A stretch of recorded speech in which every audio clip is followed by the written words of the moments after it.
ഒരു തുടർഭരണത്തിലേക്കാണോ തമിഴ്നാട് പോവുക എന്നറിയാനുള്ള വിധിയെഴുത്താണ് നിലവിൽ ആരംഭിച്ചു കഴിഞ്ഞിട്ടുള്ളത്. DMK സഖ്യം ഇത്തവണ ഒരുപക്ഷെ തുടർഭരണത്തിലേക്ക് പോകും എന്നുള്ളത് തന്നെയാണ് പ്രതീക്ഷിക്കുന്നത്. അവരും ജനങ്ങളുമൊക്കെ ആ പ്രതീക്ഷയുണ്ട്. കാരണം വലിയ തരത്തിലുള്ള വികസന പ്രവർത്തനങ്ങളിലൊപ്പം തന്നെ ക്ഷേമ പദ്ധതികളുടെ പ്രഖ്യാപനങ്ങൾ, സ്ത്രീകൾക്കായുള്ള വിവിധ പദ്ധതികൾ പ്രഖ്യാപിച്ചു.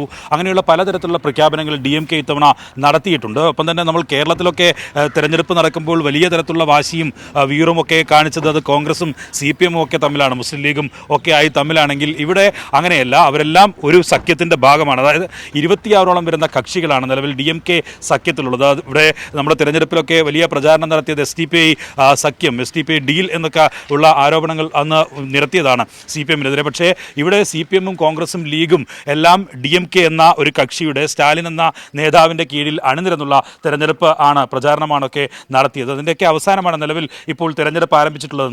4023 സ്ഥാനാർത്ഥികളാണ് നിലവിൽ തമിഴ്നാട്ടിൽ ജനവിധി തേടുന്നത്. അപ്പോൾ തന്നെ കഴിഞ്ഞ തവണ മത്സരിച്ചതിൽ നിന്ന് വ്യത്യസ്തമായി 164 സീറ്റിലാണ് DMK മത്സരിക്കുന്നത്. ഒപ്പം കോൺഗ്രസ് 28 സീറ്റിൽ മത്സരിക്കുന്നു. CPMും CPയും 5 വീതം സീറ്റിലാണ് മത്സരിക്കുന്നത്. ഞാനിപ്പോൾ നിൽക്കുന്ന ഈ വിളവൻകോട് മണ്ഡലം, അത് ഏറ്റവും പ്രധാനമായും കേരളമൊക്കെ ചർച്ച ചെയ്താണ്.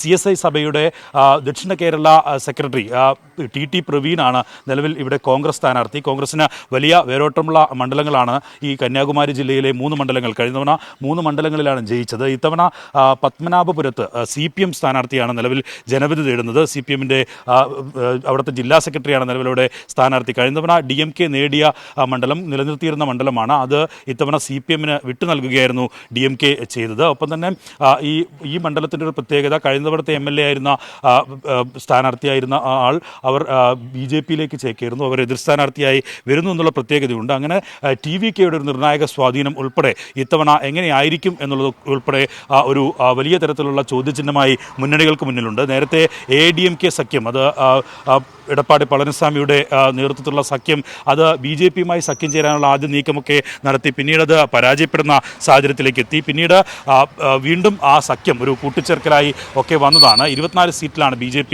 മത്സരിക്കുന്നത്. 169 സീറ്റുകളിലാണ് ADMK ഇത്തവണ തമിഴ്നാട്ടിൽ മത്സരിക്കുന്നത്. എന്തായാലും ഒരു തുടർഭരണം, അത് ചരിത്രത്തിൽ ആദ്യമായിരിക്കും DMK ഒരു തുടർഭരണം നേടുക എന്ന് പറഞ്ഞാൽ അത് ചരിത്ര നിമിഷമായിരിക്കും. എന്തായാലും സ്റ്റാലിൻ്റെയും ഉദയനിധി സ്റ്റാലിൻ്റെയും ഒക്കെ നേതൃത്വത്തിലുള്ള വലിയ പ്രചാരണമാണ് ഈ തമിഴ്നാട്ടിൽ അങ്ങോളം ഇങ്ങോളം കഴിഞ്ഞ കുറേ ദിവസങ്ങളായി നടന്ന തെരഞ്ഞെടുപ്പ് പ്രഖ്യാപനത്തിലൊക്കെ മുമ്പേ തന്നെ നടന്നിരുന്നു. സ്ത്രീകൾക്ക് സംസ്ഥാന സർക്കാരിൻ്റെ വാഹനങ്ങളിൽ, ബസ്സുകളിൽ സൗജന്യ യാത്ര, ഒപ്പം തന്നെ മറ്റ് ക്ഷേമ പദ്ധതികൾ ഉൾപ്പെടെ പ്രഖ്യാപിച്ച് വമ്പൻ പദ്ധതികൾ, അതിന് പുറമെയുള്ള വമ്പൻ പദ്ധതികളൊക്കെ പ്രഖ്യാപിച്ച് ആണ് തമിഴ്നാട്ടിൽ ഈ സ്റ്റാലിൻ്റെ ഒരു യുഗം കടന്നുപോയിക്കൊണ്ടിരിക്കുന്നത്. അതിൽ ഒരു തുടർഭരണത്തിലേക്കുള്ള പോക്കാകുമോ എന്നുള്ളതാണ് ഏറ്റവും പ്രധാനം. ഒപ്പം തന്നെ വിജയുടെ TVK അതൊരു വലിയ ഫാക്ടറായി മാറാനുള്ള സാഹചര്യം ഇല്ല എന്ന് സർവേകളൊക്കെ പ്രചരിപ്പിക്കുമ്പോഴും, പക്ഷേ ഇതിൽ പ്രധാനപ്പെട്ട കാര്യമെന്ന് പറയുന്നത് ADMK DMK വോട്ടുകൾക്കിടയിൽ ഒരുപക്ഷെ ഈ യുവജനങ്ങളുടെ വോട്ടുകൾ അത് TVK പിടിക്കുമോ എന്നുള്ളൊരു സംശയമാണ് നിലവിൽ ഇരു പാർട്ടികൾക്കും ഒപ്പം തന്നെ മുന്നണികൾക്കും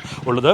അങ്ങനെ ഈ നിർണായകമായ ഒരു തെരഞ്ഞെടുപ്പ്, അത് 2 മുന്നണികൾക്കപ്പുറം ഇത്തവണ വിജയ് എന്ന ഫാക്ടർ കൂടി ഒരുപക്ഷെ തമിഴ്നാട്ടിൽ വർക്ക് ചെയ്യാനുള്ള ഒരു സാധ്യത കൂടിയുണ്ട്. ഏകദേശം 10നും 20നും ഒക്കെ ഇടയിൽ സീറ്റുകൾ വിജയുടെ പാർട്ടി പിടിക്കുമെന്നുള്ളതാണ് പ്രതീക്ഷിക്കുന്നത്. 15% വോട്ട് നേടുമെന്നുള്ള പ്രതീക്ഷയാണ് നിലവിലുള്ളത്. എന്തായാലും കഴിഞ്ഞ തവണ 73.8% പോളിംഗ് ശതമാനം എന്നുള്ളത്, ഇത്തവണ അത് വർദ്ധിക്കും എന്നുള്ള പ്രതീക്ഷയാണ് മുന്നണികൾക്കുള്ളത്. അത്തരത്തിലുള്ളൊരു കാടടച്ച പ്രചാരണമാണ് എല്ലാ മുന്നണികളും ഒപ്പം തന്നെ TVKയും നടത്തിയത്.